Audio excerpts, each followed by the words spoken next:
All right, so we are going to be doing the Module 7 review to prepare for the Module 7 test that you guys will be taking. Module 7 does touch on quite a few different things like angle relationships, angle measurements, a little bit of one-step equations, constructing triangles, surface area, volume, and cross sections. So I'll go over all of these questions very quickly because most of it should just be a review. I suggest you guys all get pencil and paper so that you can stop the video, pause the video, and take notes if necessary so that you can use it on your test. Then let's just go ahead and jump right into it. So number 1 says to match the following pair of angles with their definitions. So I want you guys to remember, whenever you see this is two parallel lines with a transversal running through them.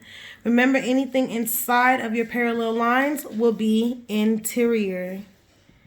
Anything outside of those parallel lines will be exterior.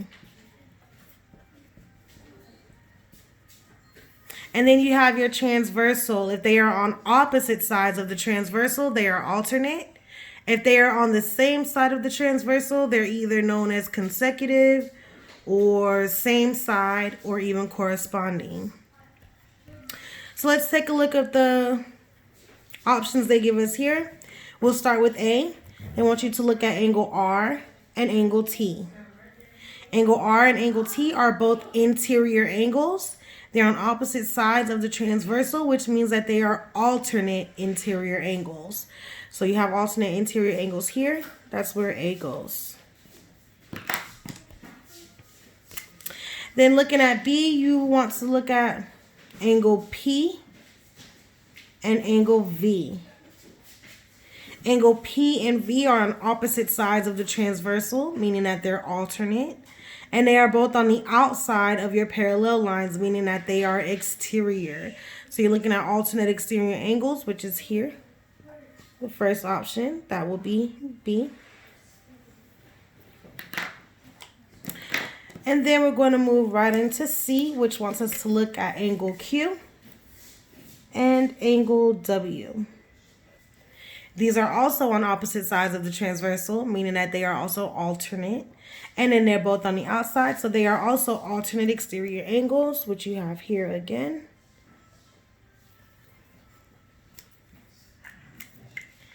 And then the last one, you have angle R and angle V. This is angle R, this is angle V. These are on the same side of your transversal. So they're not alternate, they're either consecutive, corresponding, or same side.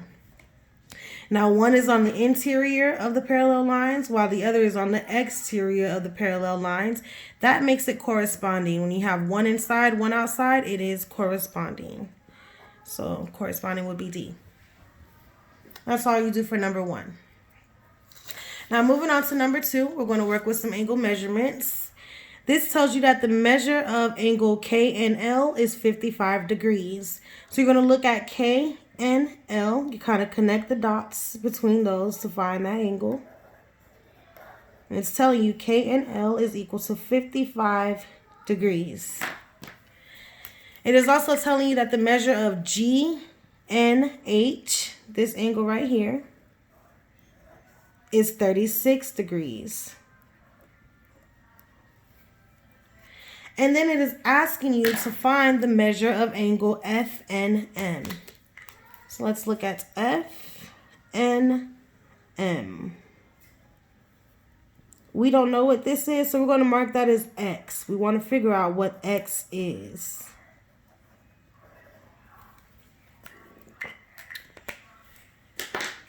So I want you guys to kind of pay attention to these angles. So if you look at angle F and M and angle K and L, they both sit on this same line here. I'll use this little sticky note to kind of show you. So if you mark the rest of that off, you notice that these 3 angles here make up this one 180 degree angle here, right? That's a 180 degree angle because it is a straight angle. So basically what that is telling you is if you add this, this, and this together, then you will get 180 degrees. So let's go ahead and set up a problem showing us that. So you're going to add x. We need to figure out what this M and L equals. So M and L is vertical to G and H. These two are vertical angles. What we know about vertical angles is that they are congruent, meaning they have the same size, the same shape, and of course the same angle measurement. So if this is 36 degrees, the vertical angle to it would also be 36 degrees. So you're going to add x, you're going to add 36, and you're going to add 55. Add all of those together to solve for x, or to get that full 180 degree angle, the straight line. Now to begin to solve this, the first thing you need to do is combine your like terms. This is something we went over in the past couple modules. It's combining like terms. You're going to combine these two numbers, 36 and 55. They're both positive numbers, so you're just going to add them like normal. 36 plus 55 gives you 91.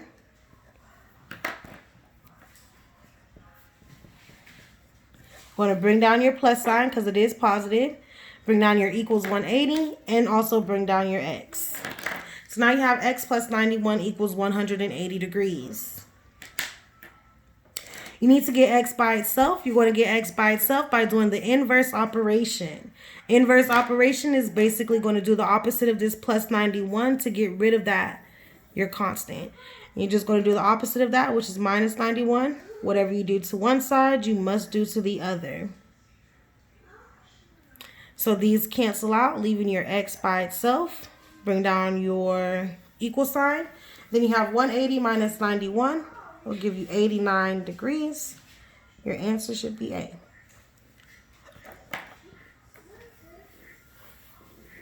That's how you would solve number 2. Number 3 is a little bit similar to number 2. Still angle measurements. So with this, what I need you guys to pay attention to here, it's asking you to find the value of x. Here's your x.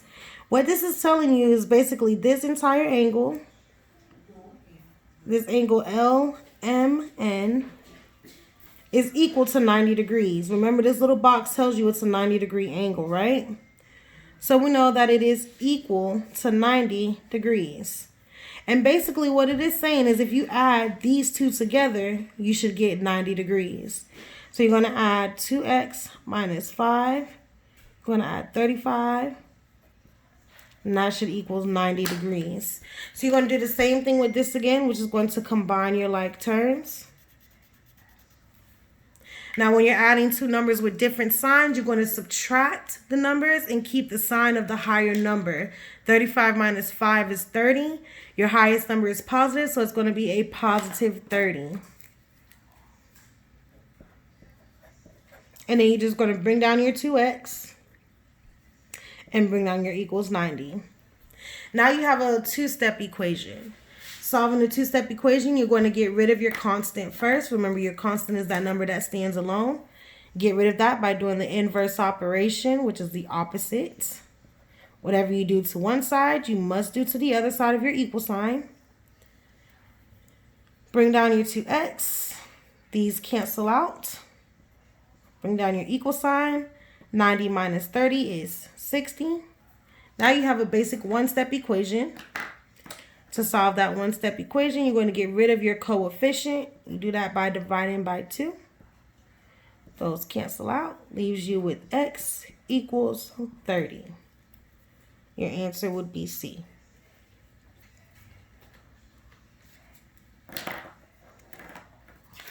All right, jumping down to number 4, this starts into our triangles. Remember, with triangles, if you have 3 sides, you're going to add the 2 smallest numbers. If those 2 smallest numbers added together is greater than the third number, it constructs a triangle. If it's less than or equal to that third number, it does not make a triangle. So in number 4, they give you 4 options, and they're telling you basically to figure out which one would actually form a triangle and which ones would not. They want to know which one would not. So we're going to have to check them all to see which ones actually do form a triangle and which ones do not. So we'll start with the first one. Let's say y equaled 5. If y equaled 5, your two smallest numbers would be 3 and 5. You'd add those together. That gives you 8. And your third side is 7. 8 is greater than 7. So yes, this does make a triangle. Now if y was equal to 7, you would be adding 7 plus 3. That's two smallest numbers. That gives you 10. Your third side is 7. 10 is greater than 7. So yes, that also does make a triangle. Now if it equaled 9, you would add 3 plus 7. Those are your two smallest sides. And 9 would be your third side. 10 is greater than 9. So that also forms a triangle. And then if this were equal to 10. So if this was equal to 10, you'd add 3 and 7 because those would be your two smallest sides. Third side would be 10. 10 and 10 are equal. They equal the same thing. They're equal, that does not make a triangle. So 10 does not make a triangle. And that's how you would solve that. Number 5 is just going to give you guys a lot more practice with constructing triangles. Gives you 1, 2, 3, 4, 5, 6 examples. All you're going to do is the same thing we just did. You're just going to add the two smallest sides. So here your two smallest numbers is 20 and 41. Your third side is 42. 61 is greater than. So then, yes, this is a triangle.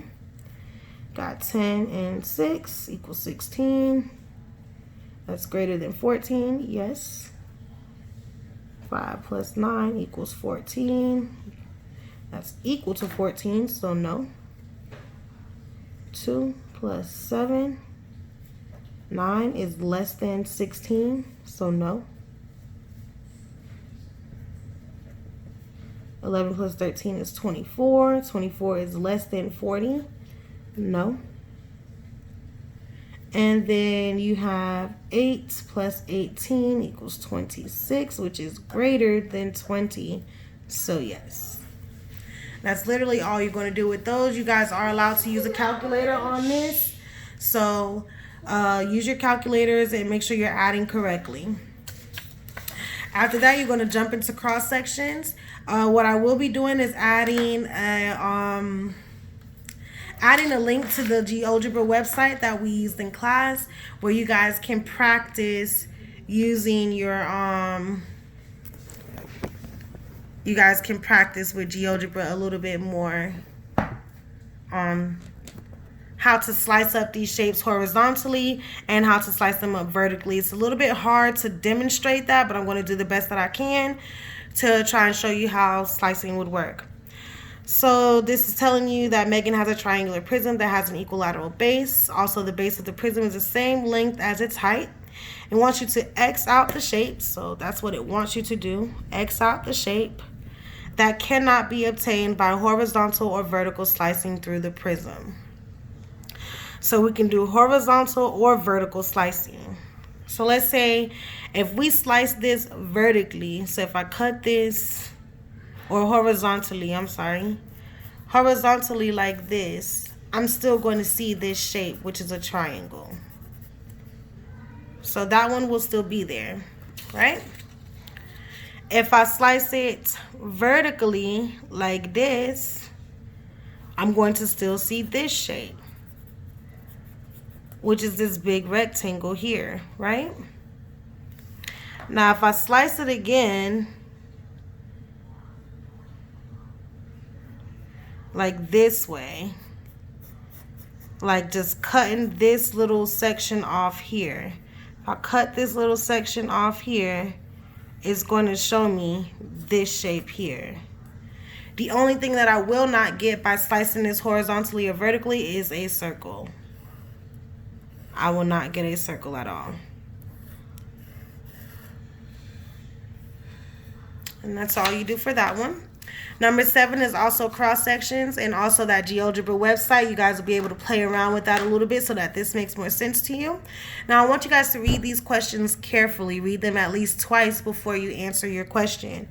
The figure shows a rectangular prism with a square base. Which shape does the intersection of the vertical plane with the prism look like? This is the vertical plane slicing through that rectangular prism. They want to know what this shape looks like. Now, just looking at it, it looks like a rectangle. And I know a lot of you guys are going to choose rectangle on here, and that's why I'm making this video so you guys can know that's not the correct answer. You need to look at the question. Look at the information given to you in the section. And in the question, sorry. It's telling you that it has a square base. If it cuts it vertically, that cut is going to be parallel to the base. If my base is a square, my cut is also going to show me a square.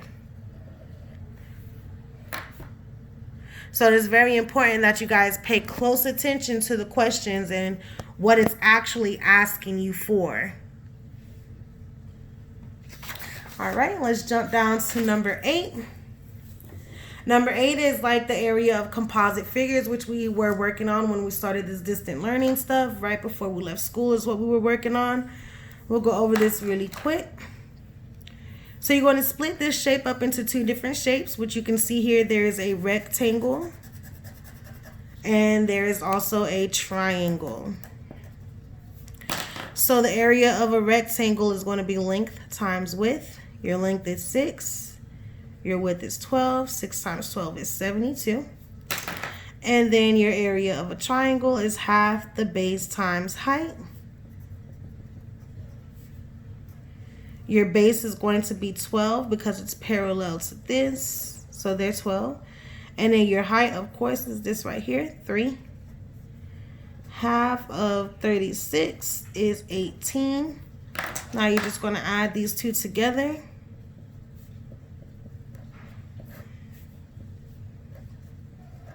90 inches squared would be your final answer. All you did was break this shape up into 2 familiar shapes, find the area of each shape, and add them together. That's it. This next one you guys have been doing in the past week, surface areas, so you guys should all be pretty comfortable with this by now. Basically, this box is made up of 6 rectangles. 6 rectangles at 3 different sizes. So you have your front. You're going to find the area of the front. Area equals length times width. Your length is 30. Your width is 20. That's 600. Now that just gives you the front. The front is the same size as the back. So you're going to multiply this by 2 to get the front and the back. That gives you 1200. Now we're going to move to the side rectangle. It's also length times width. That's going to be 30 times 8. That's 240. Now that just gives you one side. Remember, there's another side just like it over here. Going to multiply this by 2. That'll give you 480.